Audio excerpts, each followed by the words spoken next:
Hi learners, வணக்கம். எல்லாரும் நிறைய sentences practice பண்ணிட்டு இருக்கீங்கன்னு நினைக்கிறேன். ஏன்னா என்னோட கமெண்ட்ஸ்லாம் பார்க்கும்போது ரொம்பவே ஹாப்பியா இருக்கு. ஏன்னா நிறைய பேர் டெய்லி நான் போடுற வீடியோஸ்ல இருந்தே நிறைய sentences practice பண்றீங்க, கமெண்ட் பண்றீங்க, டவுட்ஸ் கேக்குறீங்க. And I'm very very happy to hear that my videos are very very useful for you. And நீங்க டவுட்ஸ் கேட்கும்போது எந்த அளவுக்கு நீங்க இன்ட்ரெஸ்டா இருக்கீங்க அப்படின்றதையும் அந்த டவுட்ஸ்ல என்னால பார்க்க முடியுது. So ரொம்ப happy. And அதே மாதிரி இன்னைக்குமே நம்ம ஒரு யூஸ்ஃபுல்லான இன்ட்ரெஸ்டிங்கான டாபிக் தான் பார்க்க போறோம். Often, how often. So usage of this and how to use them in our daily sentences and how to use them to make long sentences அப்படின்றதை இன்னைக்கு வீடியோல நம்ம பார்க்க போறோம். So video is going to be very very useful for you. So if you are watching our channel for the first time, please do subscribe and also like this video. So now let's get started to the today's lesson. Fine. First, often, how often. இது ரெண்டுத்துக்கும் என்ன மீனிங்னா, இப்ப நம்ம கேட்போம்ல, என்ன நீ அடிக்கடி dress மாத்திக்கிட்டே இருப்ப. இப்ப நம்ம ஒரு ஃபங்க்ஷன் கிளம்பிட்டு இருக்கோம். அப்ப நம்மளோட சிஸ்டர் என்ன பண்றாங்கன்னா ஒரு 10 ட்ரெஸ் போட்டு பார்ப்பாங்க. இது எனக்கு நல்லா இருக்கா, அது நல்லா இருக்கா அப்படின்ற மாதிரி பார்ப்பாங்க இல்லையா. சோ அந்த மாதிரி எத்தனை தடவை தான் நீ உன் ட்ரெஸ்ஸை மாத்துவ. அப்போ நம்ம அதை எப்படி கேட்கலாம்னா, என்ன நீ அடிக்கடி எத்தனை தடவை தான் உன் ட்ரெஸ்ஸை மாத்திட்டு இருப்ப அப்படின்ற மாதிரி கேட்போம் இல்லையா. So in that situations, we are going to use this how often. So how often do you change your dress? எத்தனை தடவை தான் நீ உன் ட்ரெஸ்ஸை மாத்துவ அப்படின்ற மாதிரி கேட்போம் இல்லையா. So in that case, we are going to use this word. First, அதுக்கான மீனிங் என்ன அப்படின்றத ஃபர்ஸ்ட் நான் சொல்றேன். இங்கிலீஷ்ல பாத்தீங்கன்னா many times, ஒரு விஷயம் நிறைய தடவை நடக்குது அப்படின்னும் போது we use often. And இன்னொரு விஷயம் பாத்தீங்கன்னா frequently அப்படின்ற வேர்டுக்கு மீனிங் என்னன்னா பல முறை, நிறைய தடவை, அடிக்கடி நடக்கிற விஷயம் அப்படின்றதான் நம்ம frequently அப்படின்னு சொல்லுவோம். And next repeatedly. It means some repetitive actions that happens. அதாவது அடிக்கடி, என்ன நீ அடிக்கடி சும்மா போனை நோண்டிக்கிட்டே இருக்க அப்படின்னு கேட்பல. So how often do you change your wallpaper? How often do you change your profile picture? How often do you text your mother? So இந்த மாதிரியான அடிக்கடி பண்ற frequently repeatedly actionsக்காக we are going to use this often and how often. So இப்போ நான் உங்களுக்கு பேசிக்கானது சொல்லியிருக்கேன். இப்போ நம்ம சென்டென்ஸ் பிராக்டிஸ் உள்ள போயிடலாம். சென்டென்ஸ் பிராக்டிஸ் பண்ணும்போது இன்னுமே உங்களுக்கு தெளிவா புரியும். ஓகேவா? So now let's see the first sentence. நீங்கள் அடிக்கடி எவ்வளவு ஓய்வு எடுக்கிறீங்க. இந்த விஷயத்துல பாத்தீங்கன்னா இந்த how often அப்படி இருக்கு இல்லையா, இதே நம்ம நீங்க how much அப்படின்றதுக்கு சொல்லுங்களேன். நம்ம என்ன கேட்போம், how much is this அப்படின்னா இது எவ்வளவு அப்படின்னு நம்ம கேட்போம் இல்லையா. சோ அப்ப எவ்வளவு அப்படின்றதுக்கு how அப்படின்ற வேர்ட் தான் மீனிங். ஓகேவா?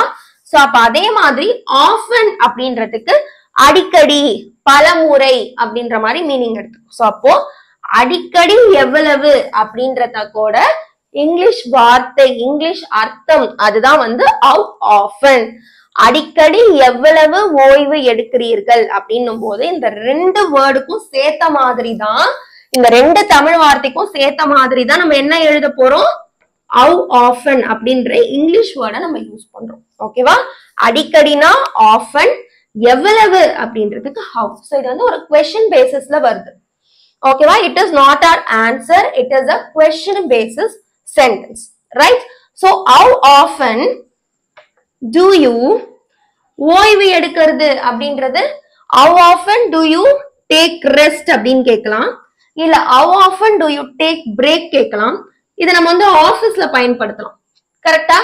என்ன நீ சும்மா பிரேக் எடுத்துட்டு போயிட்டு இருக்கிற ஆபீஸ் வெளியே அப்படின்னு கேட்கும்போது so how often do you take break in your office. உங்க ஆபீஸ்ல இருக்கும்போது நீங்க எத்தனை தடவை how often do you take break அப்படின்ற மாதிரி நம்ம கேட்கலாம். அண்ட் இப்போ நான் உங்களுக்கு ஒரு சிம்பிளான ஒரு ட்ரிக் சொல்லி தர போறேன். அதாவது இந்த क्वेश्चनக்கு நம்ம ஆன்சர் பண்றோம்ல, how often அப்படின்ற क्वेश्चनக்கு நம்ம ஆன்சர் பண்ணும்போது நம்ம often அப்படின்ற வேர்டை வச்சு நம்ம ஆன்சர் பண்ணணும். ட்ரை பண்ணுங்க பார்க்கலாம். how often do you take break ன்னு கேக்குறேன். அதுக்கு நீங்க எனக்கு often அப்படின்ற வேர்டை யூஸ் பண்ணி கமெண்ட்ல இதுக்கு ஆன்சர் பண்ணுங்க. எப்படி பண்றீங்கன்னு பார்க்கலாம். அண்ட் நீங்க தப்பா பண்ணிருந்தீங்க அப்படின்னா நான் உங்களுக்கு கமெண்ட்ல அதோட ரைட் ஆன்சரை சொல்றேன்.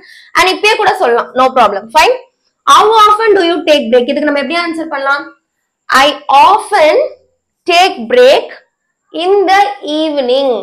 ஈவினிங் டைம்ல நான் கொஞ்சம் அதிகமா பிரேக் எடுத்துப்பேன் அப்படின்னு சொல்லும்போது அதோட சென்டென்ஸ் தான் என்னது, I often take break in the evening time, or else I often take break in the afternoon time. So இந்த மாதிரி சொல்லும்போது நம்ம என்ன பண்ண போறோம்? How often அப்படின்ற word அப்படின்ற அந்த question sentenceக்கு answer சொல்றதுக்காக நம்ம யூஸ் பண்ற word often. இத வச்சு தான் நம்ம ஆன்சர் பண்ண போறோம். ஓகேவா? ஃபைன். இப்போ நெக்ஸ்ட் பாருங்க. நீ எப்பப்பலாம் நீ வந்து நடப்ப அப்படின்னு நான் கேட்கும்போது சோ நான் அதை எப்படி கேட்கலாம்? How often do you go for your walk அப்படின்னு நான் கேக்குறேன். அதுக்கு நீங்க எனக்கு என்ன ஆன்சர் பண்றீங்கன்னா நான் அடிக்கடி காலை நேரத்தில் நடக்க போவேன். ஓகேவா? So how often do you go for your walk அப்படின்ற क्वेश्चनக்கு நீங்க எனக்கு என்ன ஆன்சர் பண்ணிருக்கீங்கன்னா நான் அடிக்கடி காலை நேரத்தில் நடக்க போவேன் அப்படின்ற மாதிரி நீங்க ஆன்சர் பண்ணிருக்கீங்க. சோ இது அப்படியே இங்கிலீஷ்ல எப்படி எழுதலாம்? I often. ஓகேவா? அதாவது நான் அப்படின்றதுக்கு I, ஃபைன், நான் அப்படின்ற வேர்டுக்கு I, அடிக்கடி அப்படின்றதுக்கு often. நெக்ஸ்ட் காலை நேரத்தில் நடக்க போறேன். சாரி, நடக்க போவேன். So I often go for a walk in the evening time. அப்படியே இதையும் படிங்க. நான் அடிக்கடி காலை நேரத்தில் நடக்க போவேன். அதை தான் நான் எப்படி எழுதியிருக்கேன்? I often go for a walk in the evening time. ஓகேவா? சோ சாயங்காலம் இந்த இடத்துல காலை கொடுத்திருக்கேனா? ஃபைன். ஓகே. சோ இந்த மார்னிங் டைம். ஃபைன். புரியுதா? காலை நேரத்துல நடக்க போறோம் அப்படின்றதுனால இந்த மார்னிங் டைம் அப்படின்ற மாதிரி நான் சென்டென்ஸ் எழுதியிருக்கேன். ஃபைன். ஓகே. நெக்ஸ்ட் சென்டென்ஸ் பாருங்க. இது வந்து நல்லா கவனிங்க. क्वेश्चन ஃபார்மேட்ல இருக்கு. அடிக்கடி எவ்வளவு அப்படின்னு வந்தாலே நம்ம ஃபர்ஸ்ட் என்ன யூஸ் பண்ண போறோம்? how often அப்படின்ற வேர்டை நம்ம யூஸ் பண்ண போறோம். சோ இப்போ நெக்ஸ்ட் சென்டென்ஸ் அப்படியே ஃபார்ம் பண்ணுங்க பார்க்கலாம். நீங்கள் அடிக்கடி எவ்வளவு முறை பெற்றோரை சந்திப்பீர்கள்? உங்க பேரண்ட்ஸை நீங்க அடிக்கடி எவ்வளவு நேரம் நீங்க பார்க்க போவீங்க? எத்தனை முறை நீங்க வந்து பார்க்க போவீங்க? For example, maybe you are staying in your hostel or you are staying in somewhere else. If you are in some other state or some other country, you are working. So அந்த மாதிரி டைம்ல நான் உங்ககிட்ட என்ன கேட்பேன்? How often do you என்ன கேட்கலாம்? சந்திப்பீர்கள் அப்படின்றதுக்கு visit, அப்படி இல்லைன்னா meet, எது வேணா எடுத்துக்கோ. ஓகேவா? So how often do you visit or meet யார? Your parents. So how often do you visit or meet your parents? So இந்த மாதிரியான क्वेश्चनக்கு ஆன்சர் நம்ம எப்படி சொல்லலாம்? I often meet them or I often visit them during the weekends.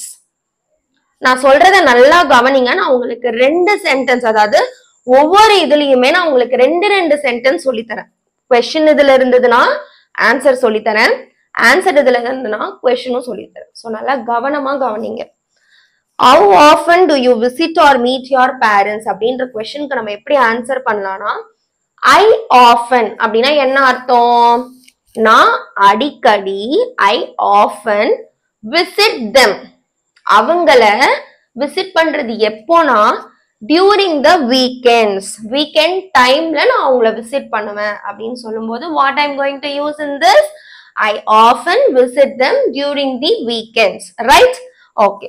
So இப்போ அடுத்து இதுவுமே வந்து क्वेश्चन ஃபார்மேட்ல இருக்கு. இதுக்கு ஆன்சரை நீங்க தான் வந்து கமெண்ட் பண்ணணும். நான் வீடியோல சொல்லுவேன். But once I write the question here in the English, you're going to answer them in same English in the comment section. Right? Okay. நீ எவ்வளவு அடிக்கடி ஜிம் போற? நீ எவ்வளவு அடிக்கடி ஜிம்முக்கு போவ அப்படின்னு நான் உங்களை கேக்குறேன். சோ இதுக்கு ஃபர்ஸ்ட் क्वेश्चन எப்படி இங்கிலீஷ்ல எழுதலாம்னா how often do you go to the gym? Question mark. Okay? So how often do you go to the gym? எப்படி சொல்லலாம்? நீ எவ்வளவு அடிக்கடி ஜிம்முக்கு போற அப்படின்றதுக்கு எவ்வளவு அப்படின்றது how, அடிக்கடி அப்படின்றது often, do you அப்படின்றதுக்கு நீ, ஜிம்முக்கு போற அப்படின்றதுக்கு go to the gym. That's it. Right? Okay. So இந்த சென்டென்ஸை படிங்க.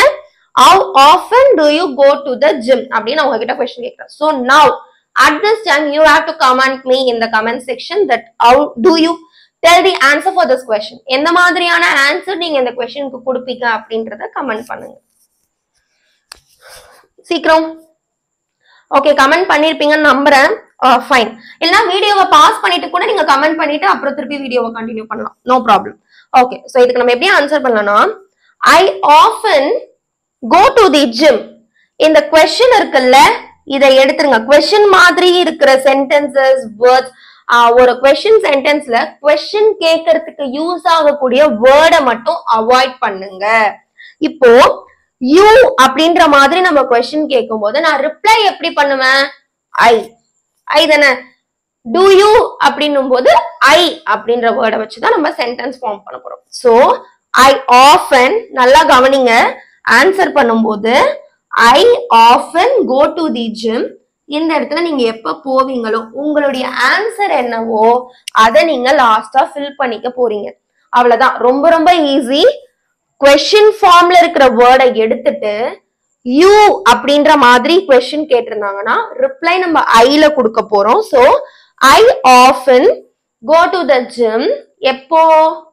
டியூரிங் தி வீக்கெண்ட் சொல்லலாம், இந்த மார்னிங் சொல்லலாம், இந்த ஈவினிங் சொல்லலாம், இல்லனா twice a week.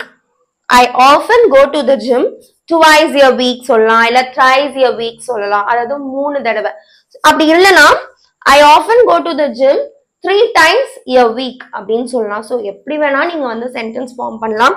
எல்லாமே கரெக்ட் தான். எதுவுமே வந்து நம்ம தப்பு, இட் இஸ் ராங் அப்படின்ற மாதிரி அர்த்தம் கிடையாது. All are correct. பட் எந்த மாதிரியான சென்டென்சஸ் கொடுக்கணும், எந்த மாதிரியான வேர்ட் நம்ம ஃபார்ம் பண்ணணும் அப்படின்றத நீங்க தான் வந்து சூஸ் பண்ண போறீங்க. ஓகேவா? So how often do you go to the gym? I often go to the gym during the weekends அப்படின்னு சொல்ல போறோம். சோ அதே மாதிரி தான் இதுக்கும். How often do you visit or meet your parents அப்படின்றதுக்கு I often visit my parents என்ன சொல்லலாம்? during the weekend சொல்லலாம், இல்ல வந்து during Saturday Sunday சொல்லலாம். சோ அந்த மாதிரி ஐ திங்க் இந்த 4 எக்ஸாம்பிள்லயே உங்களுக்கு வந்து இந்த ஆஃபன், how often அப்படின்ற வேர்ட் வந்து நல்லா மனசுல பதிஞ்சிருக்கும்னு நான் நினைக்கிறேன். ஏன்னா வந்து இது வந்து ரொம்ப ரொம்ப சிம்பிளான வேர்ட் தான். பட் நிறைய பேர் இதுல வந்து கன்ஃபியூஸ் பண்ணிப்போம் நம்மள. கரெக்டா? கன்ஃபியூஸ் ஆவீங்கல்ல நீங்களுமே? கண்டிப்பா கன்ஃபியூஷன் இருக்கும். ஏன்னா நல்ல ஒரு ட்ரிக் நீங்க ஞாபகம் வச்சுக்கோங்க. how often அப்படின்ற கொஸ்டினுக்கு நம்ம ஆன்சர் பண்ணும்போது வெறும் often அப்படின்ற வேர்ட் யூஸ் பண்ணி அதுல இருக்கிற கொஸ்டின் மாதிரியான வேர்ட்ஸை எடுத்துட்டு நம்மளோட ஆன்சர் என்னவோ அதை தூக்கி நம்ம ஃபில் பண்ணிக்க போறோம். சோ இதுதான். இப்போ நம்ம என்ன பார்த்திருக்கோம்? கொஸ்டின் எப்படி கேட்கறதுன்னு பார்த்துட்டோம். அதுக்கான ஆன்சரை எப்படி சொல்றது அப்படின்றதையும் நான் உங்களுக்கு கத்து கொடுத்துருக்கேன் இந்த வீடியோல. So I hope now you understand that these two words are very very useful and it is very very important also. So இப்போ நீங்க என்ன பண்ண போறீங்க? ஹோம்வொர்க்ல என்ன பண்ண போறீங்க? I think இன்னும் சில sentences பார்க்க வேண்டாம் அப்படின்னு நினைக்கிறேன். If you want கமெண்ட்ல சொல்லுங்க. கண்டிப்பா இத பத்தின ஒரு 10 sentences நெக்ஸ்ட் வீடியோல நான் அப்லோட் பண்றேன். வேணும் அப்படின்னா இந்த 4 சென்டென்ஸ்ல புரிஞ்சிருச்சுன்னா விட்டுருங்க. இல்ல எனக்கு இன்னும் நிறைய சென்டென்சஸ் வேணும் அப்படின்னா அதையுமே கமெண்ட்ல சொல்லுங்க. நெக்ஸ்ட் வீடியோல 10 to 20 sentences often, how often, எப்படி கொஸ்டின் கேட்கறது, எப்படி அதுக்கான ஆன்சர் பண்றது அப்படின்றதையும் நான் உங்களுக்கு வீடியோவா போடுறேன். ஓகேவா? சோ இப்போ நீங்க என்ன பண்ண போறீங்க? கமெண்ட்ல ஒரு 5 sentences often, how often use பண்ணி எனக்கு நீங்க கமெண்ட் பண்ண போறீங்க. கொஸ்டின் கேட்டும் ஆன்சர் பண்ணுங்க, இல்ல கொஸ்டின் மட்டுமே கேட்டும் 5 சென்டென்ஸ் பண்ணுங்க, இல்ல ஆன்சர் மட்டுமே சொல்லியும் 5 சென்டென்ஸ் பண்ணுங்க. No problem. But 5 sentence you have to comment. And also இத பத்தி இன்னும் ஒரு 10 to 15 சென்டென்ஸ் வேணும், 20 சென்டென்ஸ் வேணும் அப்படின்னா அதையுமே கமெண்ட் பண்ணுங்க. நெக்ஸ்ட் என்ன டாபிக் வேணும் அப்படின்றதையும் கமெண்ட் பண்ணீங்கன்னா எனக்கு ரொம்ப யூஸ்ஃபுல்லா இருக்கும். ஏன்னா உங்களுக்கு எது இப்ப தேவைப்படுது அப்படின்றத நான் தெரிஞ்சுக்கணும் இல்லையா? சோ அதுக்காக தான் உங்களுக்கு என்ன டாபிக் வேணுமோ அதையுமே கமெண்ட் பண்ணுங்க. இந்த வீடியோ பிடிச்சிருந்தாலும் லைக் பண்ணிட்டு உங்க ஃப்ரெண்ட்ஸ் எல்லாருக்கும் ஷேர் பண்ணுங்க. மறக்காம சேனலை சப்ஸ்கிரைப் பண்ணிட்டு பக்கத்துல இருக்க பெல் ஐகானையும் கிளிக் பண்ணி வச்சுக்கோங்க. I will see you in the next interesting and important video. Bye.